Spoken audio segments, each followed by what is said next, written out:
Salutare, oameni buni, și bine v-am găsit pe Teleleu pe două roți. Pentru cine este prima oară pe acest canal, numele meu este Vlad, iar astăzi o să vedem un alt video din seria Prezintă-ți motocicleta. Este primul naked care îl avem pe acest canal și nu este un naked oarecare. Salut, Marian! Salut! Păi, iar aici, parcă numai acum 6 luni am văzut pe canal și mi-ești cu altă motocicletă. A fost scurtă treaba, a durat prea puțin timp aprilia. No, de fapt a durat 3 ani. Deci, cum vă ziceam și în alte clipuri precedente, băieții ăștia cu motocicletele nu prea știu să le țină, le cam schimbă. Și uite, în cazul acesta avem Marian care și-a schimbat Aprilia și și-a luat... Ce ți-ai luat? Ia spune-ne. Practic, cum ți-am promis de data trecută, mă gândeam să-mi cumpăr un Naked, un KTM 1290 Super Duke R. Și văd că te-ai ținut de cuvânt. Și m-am ținut de cuvânt. Am avut noroc că am câștigat la loterie și mi-am luat motocicleta. Lucky Marian, a? Da. Tu care vii de la o sportivă, de la o pură sportivă, Aprilia, și te-ai pus pe un Naked, ia spune-ne cum a fost schimbarea. La început a fost greu, a fost puțin să mă obișnuință. După 10 ani am, de când am numai motociclete sportive, a fost complicat să mă obișnuiesc cu ghidonul mai înalt, cu scărițele mai jos, cu poziția pe motocicletă. Norocul meu a fost că motocicleta asta oricum se poate regla, se pot ridica puțin scărițele, se poate muta ghidonul mai în față și am reușit să-i creez o poziție de oarecum sportivă, să zicem. Ce ți-a plăcut la motocicleta asta? 5 lucruri care ți-au plăcut? Da, o am de puțin timp. Păi ai făcut ceva kilometri oricum? Da, am făcut, cred că vreo 4000 de kilometri. Deci eu cred că o impresie cât de cât ți-ai făcut. Am fost și pe circuit, deci... A fost și pe circuit. A fost săptămâna trecută. Începe cu primul lucru? Da. Primul lucru, îmi place chestia asta care chiar o scot din buzunar acum, că nu are cheie. Și de fapt are cheie, dar e keyless și e chiar comod să ții cheia în buzunar și să nu trebuiască nimic să faci, să o pornești, să apeși pe buton și pornește. Dacă n-ai cheia în buzunar, nu funcționează. Îmi plac frânele, îmi place sistemul de frânare care l-au folosit. Este același sistem care montează Panigale V4, Avem un Brembo aici. Brembo, da. Pompa de frână, care bineînțeles am schimbat-o cu pompa care o foloseam pe Aprilia. O pompă mai puternică decât originala, dar e aceeași care monta pe Panigale. Și etrierii sunt etrierii Stilema de la Brembo, care sunt folosiți pe majoritatea modelelor de ultimă generație. Chiar își face treaba bine și îți mulțumit de... Chiar frânează, pentru că aici avem mult Sky. Mă așteptam să fie unul dintre primele lucruri care am zis ca și lucruri pozitive. Nu, dintre primele lucruri încep cu cei mai simplu. La sfârșit, cei mai complicați și mai ceva atunci, mai interesant. Ok. Da. Al treilea lucru sunt cai și, de fapt, nu cai, cât cuplu motocicletei. Cai are 180, care sunt destul de obișnuit pe motocicletele vechi. Am avut aproape pe toate. Sunt două motociclete care împreună au atâția cai. Da, și eu am avut 180 de cai cam puțin, nu chiar așa. Toate. Okay. Și îmi place cuplul. Cuplul e 140 de Nm, care pentru un 2 cilindri, da, e important. Și aici avem un 2 cilindri în V, dacă nu mă înșel. Da, 2 cilindri. Te ajută să ieși ai din curve. Ai început să te distrezi și tu la munte. Da. Am început să mă distrez, să ies din curve mult mai tare decât ieșeam cu 4 cilindri, normal, chiar dacă era un V. Dar, da, am început să-mi placă motorul 2 cilindri. Al patrulea, sound-ul. Are un sound gros față de 4 cilindri și sportive care au un sound mai subțire. Fiind motorul foarte mare, e un sound destul de gros și destul de puternic. Da, exact. Nu eram obișnuit cu așa ceva și sunt mulțumit de sound. Nu sau de foarte tare, sau de decent, pentru că în care catalizatorul de desubt și nu... Păi cum, n-am scos catalizatorul? N-am scos catalizatorul pentru că se aude prea tare dacă scot catalizatorul și pentru moment îl lăsăm așa, mai vedem la anul. Am scos DB killerele și atât și se aude bine, pentru stradă se aude perfect, pentru circuit se aude puțin. Pot să mă leg de comoditate. Este mai comodă decât o sportivă, dar nu prea pot să zic că e o chestie pozitivă pentru naked, că deja se știe că naked-urile sunt mai comode decât sportivele. Deci las chestia comoditatea și nu zic că e pozitivă, pentru că e pozitivă pentru toate naked-urile, și spun despre lumini. Am lumini foarte bune pe LED și de fapt n-am avut niciodată la motocicletă lumini pe LED și așa puternice și așa bune. Merg noaptea, luminează mai mult decât mașina care am acasă, practic, și e foarte bine. Deci trebuie să înțeleg că ai mai putea ajunge multe lucruri, de fapt, aici, dacă ai vrea. ca și lucruri pozitive, dar eu cred că are și ceva lucruri negative. Din câte știu, nu ți-au prea plăcut. Are. Deci te rog, spune-le și nouă. Le dăm de gol și pe alea. Primul este butonul de semnalizare, care i-aș da foc de fiecare dată când trebuie să semnalizez. Chiar folosesc mai puțin semnalizare decât înainte, pentru că butonul de semnalizare zici că e făcut din mămăligă. Ia, explică-ne care e problema. Dai stânga și semnalizezi dreapta? Sau? Nu, chiar așa ar fi. Cred că ar merge mai bine dacă ai dat stânga și ar semnaliza dreapta.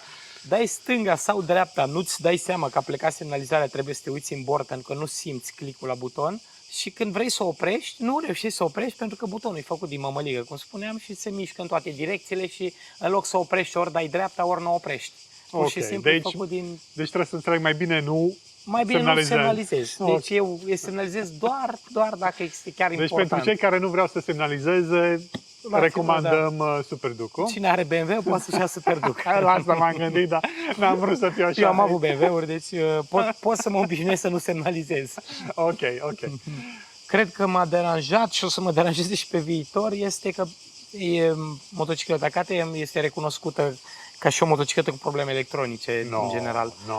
Nu, cred că e prima chestie care o pățești. Și am pățit-o și eu. Îmi dă probleme switch-ul de la pompa de frână, mi-apare în bord că nu funcționează, nu știu dacă frâna pe spate se aprinde, dacă LED-ul se aprinde, îmi dă probleme din când în când, o dată la săptămână, că nu funcționează switch-ul. Switch-ul funcționează, dar mi-apare în bord că nu funcționează. Al treilea lucru e legat de puțin de ciclistică. Obișnuit cu super sportive, obișnuit cu Aprilia, care cred eu că are cea mai bună ciclistică de pe piață. Un telaiu extraordinar. Da, are nu este același lucru, ea ca și greutate este bună, are cred că 207 kg plină, nu este rea, dar cum am probat-o și pe circuit și pe stradă, este o motocicletă greu de condus pe circuit, în primul rând, pe stradă e mai ușor.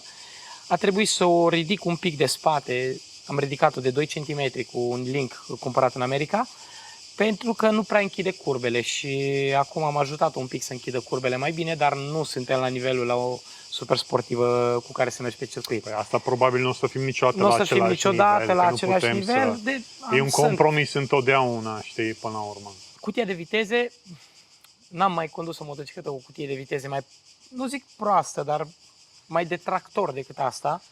Trebuie să dai tu ești obișnuit, eu nu. Eu mergeam cu domnișoarele, cu Aprilia, cu ce am avut înainte, cu Yamaha, cu Kawasaki, erau mai domnișoare. Este un tractorist motocicleta asta, trebuie să dai cu piciorul un schimbător să schimbe, chiar dacă are up și down shift, dai cu piciorul tare ca să schimbe, nu vrea să schimbe. La un moment dat te obișnuiești și începe să-ți placă câteodată. Ești chiar așa, obișnuiești să înceapă să-mi placă. Sunt ca Michael Jackson din Reel când încearcă să schimbe viteze. Sper să mă obișnuiesc și să-mi placă. Nu m-am obișnuit încă, nu-mi place.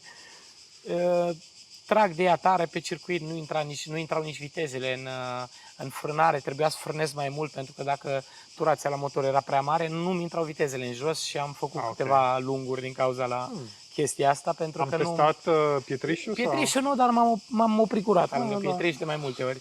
Și al cincilea lucru negativ este pentru unii pozitiv, să zicem, pentru că îți dă multă adrenalină și te distrezi cu ea, dar motocicleta asta, am avut peste 7-8 motociclete, nu mai țin minte acum, motocicleta asta e singura care vrea să te omoare de fiecare dată când te urci pe ea. Dacă intri în sportiv, în track și în alte chestii distractive, încearcă să te omoare de fiecare dată, pentru că roata pe față, chiar dacă ai controle pornite, nu are de gând să stea jos când ieși din curbă, deci dacă ieși din curbă și mai ai o curbă în față, trebuie să închizi accelerația, că altfel nu mai intri în curbă următoare, pentru că roata de pe față nu atinge asfaltul. Ori câte controle îi activezi, ea nu atinge asfaltul. Dacă mergi agresiv cu ea, încearcă să te omoare, orice ai face. Marian, încep să îmbătrânești sau... Încep să mă sperie ce fac ăștia în ziua de azi, în 2020-2024. Da. În schimb, Marian, cui crezi că i-ar prinde bine să-și ia un SuperDuc? Cui ar fi potrivită? Dacă ai copii acasă, nu-ți lua SuperDuc. Dacă ești bătă în cap, nu-ți lua SuperDuc. E greu să dau sfatul cuiva să-și cumpere motocicleta asta. Cine vrea să treacă, sincer, cred că o singură persoană poate să conducă așa ceva. Cine a avut sportivă mulți ani și a îmbătrânit ca mine și vrea să meargă un pic mai comod, să aibă în continuare cai putere și să se distreze pe stradă, să poată să facă kilometri fără să ajungă acasă cu sportiva să zică mâine o vând. Și trebuie experiențe. Doar acum 6 luni ți-am făcut un interviu, aveai o aprilie, acum ai un KTM. Mă aștept pe viitor că o să mă le mai schimb. Nu mă aștept că o să mergi până la adânci bătrânețe pe asta. Da. Dacă ar trebui să o schimbi, cu ce ai schimba-o? Bine, dacă ar fi să fac turism, aș putea să spun și KTM Adventure, pentru că zilele astea chiar am văzut multe și chiar îmi place tare fața la KTM Adventure, la ultimul, chiar cu radarul în față. Chiar m-am plimbat și îmi place tare și aș fi curios dacă ajung cu picioarele jos în primul rând. Și cred că ar fi o chestie foarte bună dacă m-aș gândi peste câțiva ani să călătoresc. Aia e prima motocicletă care aș lua-o, nu altceva. Pentru că este destul de subțirică și are fața frumoasă. Îmi place tare farul la mare, față și cu... Chiar am văzut câteva zile astea și mi-a plăcut tare. Dar nu știu dacă ajung cu picioarele jos, deci mă întorc cu picioarele pe pământ. Okay. Și spun ce motocicletă mi-ar place să-mi cumpăr, mi-ar place un Ducati Diavel. E mai joasă, e mai liniștită, în continuare cu frâne bune, cu suspensii bune, cu Brembo, cu Öhlins. Cred că mi-aș lua ceva pentru o plimbărică pe lac, o plimbărică așa pe munte. Trebuie întâi să-mi treacă adrenalina, trebuie să îmbătrânesc mult mai mult decât sunt acum ca să pot să mă urc pe am Diavel. înțeles. Pe la 70-80 de ani o să te văd cu Diavel. Probabil o să mă vezi cu Diavelul și mă opresc acolo. Ok, te oprești la un triciclu pe urmă. Mă opresc la... Nu, mă opresc, cred că la... Oameni buni, a ajuns momentul să ne rămas buni și de această dată. Vă mulțumim mult pentru că ați rămas alături de noi până la sfârșit. Până data viitoare, știți foarte bine care e drill-ul. Numai bine, rău la nimeni și drumuri cu cât mai multe curăț.